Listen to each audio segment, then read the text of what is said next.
आज मैं वो क्वेश्चन बताने जा रहा हूँ जो एग्ज़ाम में, रेलवे के एग्ज़ाम में आपको बार बार रिपीट किया है। ऐसे क्वेश्चन को बनाने में स्टूडेंट काफ़ी ज़्यादा समय लेते हैं, लेकिन ये जो भी क्वेश्चन है आप ये सब क्वेश्चन को 1 सेकंड में आप सोल्व कर सकते हैं। इसी प्रकार का मैं कोशिश करूंगा कि लगातार वैसे क्वेश्चन लाऊं जो एग्जाम में पूछे गए हैं। अगर आपको इस तरह का क्वेश्चन का सलूशन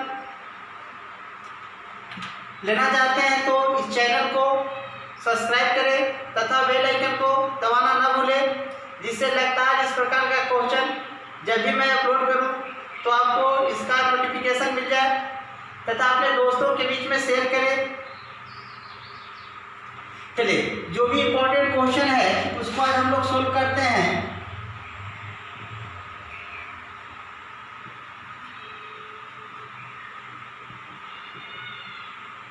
इम्पोर्टेंट क्वेश्चन जो बार बार किसी न किसी एग्जाम में पूछा गया है, ऐसे क्वेश्चन को सोल्व करने में स्टूडेंट काफ़ी ज़्यादा समय लेते हैं, लेकिन आप कोई भी क्वेश्चन जो है इसको आप 1 सेकंड में, कोई भी क्वेश्चन, 4 क्वेश्चन आपको दिखाई दे रहा है, ये कोई भी क्वेश्चन आप 1 सेकंड में आंसर ला सकते हैं, 1 से 2 सेकंड के बीच में। या कहें तो आप ओरल बना सकते हैं, एक भी क्वेश्चन में आपको कलम लगाने की आवश्यकता नहीं पड़ेगा। चलिए, कहता है कि पहला क्वेश्चन है 2 लगातार सम संख्याओं का गुणनफल 528 है तो छोटी संख्या ज्ञात करें। ऐसे क्वेश्चन को स्टूडेंट क्या करते हैं कि मानते हैं, माना कि पहली संख्या x है, सम संख्या तो 2 के अंतराल पर आएगा तो दूसरी x + 2 है, और फिर दोनों का गुणनफल करके फिर फैक्टराइजेशन मेथड से उसको चलते हैं। लेकिन नहीं, हम वैसा नहीं करेंगे, हमें 1 से 2 सेकंड में बनाना है। तो 2 संख्याओं का गुणनफल 528 है, इसमें से छोटी संख्या कहता है। तो देखिए, जो भी गुणनफल देगा, जो भी गुणनफल के रूप में देगा उसमें हम लोग को क्या करना है, 528 जो भी गुणनफल संख्या देगा उसमें हम लोग को सिर्फ 1 ऐड करना है। तो 528 है तो ऐड किए तो कितना हो गया, 529 गुणनफल है, जिसके चलते इसका हम लोग क्या निकाल देंगे, वर्गमूल निकाल देंगे। तो 529 किसका वर्गमूल हो जाएगा, 529 का वर्गमूल 23 होगा।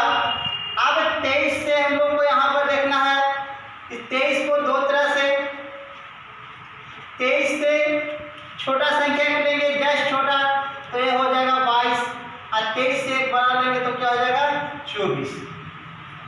अब देखिए, सबसे पहले हमने क्या कहा, अगर इस तरह के सम संख्या हो या विषम संख्या हो, अगर गुणनफल के रूप में जो दिया है उसमें हम 1 ऐड करते हैं और 1 ऐड करके उसका वर्गमूल निकालेंगे।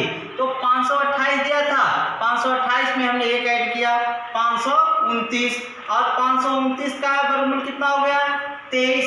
अब क्या किए, 23 से एक संख्या को पहले वाला संख्या लिखे, तो 23 से पहले क्या होता है 22, एक 23 के बाद वाला संख्या लिखे तो 24। छोटी संख्या कहता है तो ये हो जाएगा, और बड़ी संख्या कहता है तो 24 हो जाएगा। तो हमें क्या पूछा, छोटी संख्या, तो छोटी संख्या क्या होगा दोस्त, छोटी संख्या हो जाएगा 22। अगर बड़ी संख्या पूछता तो क्या हो जाता, 24। इसी प्रकार से सेकंड क्वेश्चन पर आएंगे, तो यहाँ भी देखिए 2 लगातार विषम संख्याओं का गुणनफल, यहाँ सम बोला यहाँ विषम बोला, कोई दिक्कत नहीं है, हम लोग वही कंसेप्ट यूज करेंगे, जो भी गुणनफल देगा उसमें 1 ऐड कर देना है। तो 399 में 1 ऐड करेंगे तो हो जाएगा 400। ऐड करने के बाद हम लोग को इसका क्या कर देना है, वर्गमूल निकाल देना है, तो आ गया 20। अब देखिए 20 आ गया, तो 20 से क्या करेंगे, 20 के पहले कौन संख्या होता है, 20 के पहले और 20 के बाद, जस्ट बाद, तो 20 के जस्ट पहले कौन होता है, 19, और 20 के जस्ट बाद कौन होता है, 21। तो देखिए, जो वर्गमूल आएगा उससे जस्ट पहले 19 हुआ, और वर्गमूल 400 का वर्गमूल 20 आया, तो 20 के पहले 19 आया और 20 के बाद 21 आया। तो पहले वाली संख्या छोटी संख्या कहलाएगी और बाद वाला संख्या बड़ी संख्या। तो हमें क्या पूछता है, छोटी संख्या, तो फिर यहाँ भी लिख दीजिए छोटी संख्या क्या हो जाएगा 19, बड़ी संख्या पूछता तो 21। क्या कहे फिर से एक बार समझिएगा। कहता है कि दो संख्याओं लगातार विषम संख्या का गुणनफल दिया है, तो जो भी गुणनफल देगा उसमें एक ऐड करके उसका वर्गमूल निकाल देना है। गुणनफल 399 था, एक ऐड किए तो 400 हो गया, 400 का वर्गमूल 20 हो गया। अब क्या कहे 20 से पहले, तो 20 से पहले 19 होता है और 20 के बाद 21 होता है। तो बड़ी संख्या पूछेगा तो 21, हमें पूछ रहा है क्या छोटी संख्या, तो क्या हो गया 19। इसी प्रकार से यहाँ किए हैं 528 है, सम संख्या लगातार सम संख्या का था, तो 528 में एक ऐड किए 529, इसका वर्गमूल 23। 23 के पहले कौन संख्या आता है 22 और 23 के बाद कौन आता है 24। तो छोटी संख्या पूछेगा तो 22, बड़ी संख्या पूछता तो 24। अब ये तीसरा क्वेश्चन की तरफ आते हैं। दो लगातार संख्याओं का योग 15 है, अंतर 3 है, तो संख्याएं क्या होगी। अब दो लगातार संख्या का योग और अंतर, तो अब अंतर 3 है, मतलब कि एक संख्या बड़ा होगा एक संख्या छोटा होगा। अब देखिए अगर हमें योग दिया रहे दो संख्या का और दो संख्या का अंतर दिया रहे, तो लोग इसे इक्वेशन मान के a + b = 15 a - b = 3 equation बनाते हैं। नहीं, आज के बाद हमको कोई इक्वेशन भूल जाना है। अगर हमें बड़ी संख्या पूछेगा, अगर हमें बड़ी संख्या पूछेगा,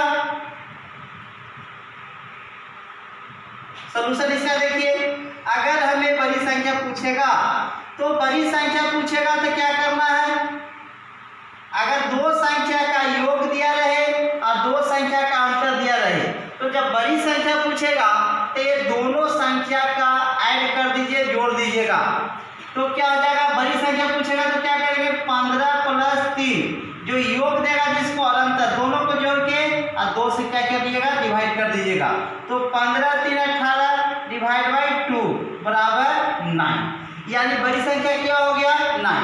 अब इसी प्रकार से अगर छोटी संख्या पूछेगा तो देखिए, छोटी संख्या पूछेगा तो हम लोग को क्या करना है, दो संख्याओं का योग दिया हुआ है और अंतर दिया हुआ है, तो जब दो संख्या का योग और अंतर दिया रहे तो हमको छोटी संख्या पूछेगा तो आपस में घटा दीजिएगा, 15 - 3 / 2 = 12 / 2 कितना आ गया 6।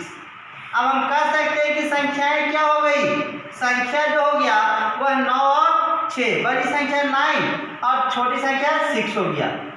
तो आपका आंसर क्या हो जाएगा, आपका आंसर हो गया 9 और 6, बड़ी संख्या 9 और छोटी संख्या 6। अब तीसरा क्वेश्चन की तरफ आते हैं, जो काफी फ्लेक्सिबल क्वेश्चन है, इसे भी लोग मान कर बनाते हैं जो काफी डिफिकल्ट हो जाता है। कहता है कि 2.56 आगे ऊपर क्या है बार दिया हुआ है, का सही व्यंजक मान क्या होगा। सही व्यंजक क्या है, बार दशमलव की पुनरावृत्ति को दर्शाता है, ये आपको लिख दिए हैं। मतलब ये है कि 5 और 6 पर बार दिया हुआ है, इसका मतलब 5 6 5 6 बार बार क्या करेंगे रिपीट करेंगे। अब देखिए अगर ऐसा क्वेश्चन इसका सही व्यंजक करता है तो देखिए इसका क्या होगा जी, पॉइंट को पहले, तो पॉइंट के पहले क्या है 2, इसके बाद जिस संख्या पर बार लगा है तो 5 6 पर क्या है बार लगा हुआ है, तो 2 प्लस पॉइंट के पहले वाला संख्या को लिख दिए, बीच में प्लस किए और क्या किए 56 है। और जितना संख्या दो संख्या पर बार है 5 6, तो बार का मतलब जितना संख्या दो संख्या पर बार लगा हुआ है तो बार का मतलब क्या होता है 9, तो दो संख्या तो 2 को 9 नीचे लिख दिए 99। अगर 3 संख्या पर बार होता तो 999 होता, जितने संख्या पर बार होता उतना 9 हम नीचे लिखते। अब इसी को देख लीजिए 2.56 / 99, यही आपका आंसर। काफी फ्लेक्सिबल मेथड है जो बार बार आपको देखिए एनटीपीसी का ये सब क्वेश्चन पूछा हुआ है। अब अगले क्वेश्चन की तरफ हम चलते हैं। अब अगले क्वेश्चन, 4 क्वेश्चन हमने डिस्कस किया, 5वां क्वेश्चन के ऊपर आया। कहता है कि दो संख्याओं का अनुपात 3:1 है तथा योगफल 72 है, तो संख्याओं का अंतर क्या होगा। वेरी सिंपल क्वेश्चन है, ऐसे क्वेश्चन का समय नहीं लगता है। अब हम लोग ऐसे देखते हैं, इसको सॉल्यूशन करते हैं। देखिए किताब में बोल रहा है वो क्वेश्चन के अकॉर्डिंग क्या है, दो संख्या आपको दिया है 3 और 1, 3:1। तो कहता है कि देखिए दो संख्या का रेशियो दिया है 3:1 और कहता है कि योगफल कितना है 72 है। तो क्या देखिए योगफल का मतलब जोड़, तो अगर दोनों संख्या को हम लोग ऐड कर रहे हैं तो क्वेश्चन के अकॉर्डिंग कितना आ रहा है 72 आ रहा है। अब हम लोग क्या देखेंगे, दो संख्या हम लोग के पास क्या है 3:1 है, तो 3 और 1 को ऐड कीजिए, हम लोग जोड़िए, तो 3 और 1 4। अब देखिए क्वेश्चन के अकॉर्डिंग है कि क्वेश्चन कह रहा है कि दो संख्या को अगर ऐड करेंगे तो कितना 72 है, जबकि हम लोग देखिए दो संख्या का जो रेशियो दिया था इसको हम लोग ऐड किए तो 3 और 1 4, मतलब क्वेश्चन कह रहा है कि 72 होगा, जबकि हम लोग के अकॉर्डिंग कितना आया 4 आया। पूछता है कि अंतर निकाले, दोनों संख्या का अंतर है, तो ध्यान दीजिए। अब यहाँ देखिए दो संख्या क्या था हम लोग का 3 और 1, तो ये दोनों के बीच में अंतर कितना का है, अंतर 2 का है, ये 3 है ये 1 है, तो क्या रुपया के अंतर हुआ 3, तो अंतर निकालना है तो 2 से गुना। अब देखिए अब काटेंगे 18 72 और 18 दूनी 36, यानी 36 का क्या होगा अंतर होगा। अब अगला क्वेश्चन नंबर 6 आते हैं, इसका सलूशन। दो संख्याओं का गुणनफल दे रखा है कि 1568 है, जबकि एलसीएम क्या है 56 है, तो एचसीएफ। तो ये देखिए होता है, इसका एक फॉर्मूला होता है एलसीएम और एचसीएफ का गुणनफल, यानी लसा गुने लघुत्तम समावर्तक गुने महत्तम समावर्तक बराबर होता है पहली संख्या गुने दूसरी संख्या, यानी गुणनफल, संख्याओं का गुणनफल।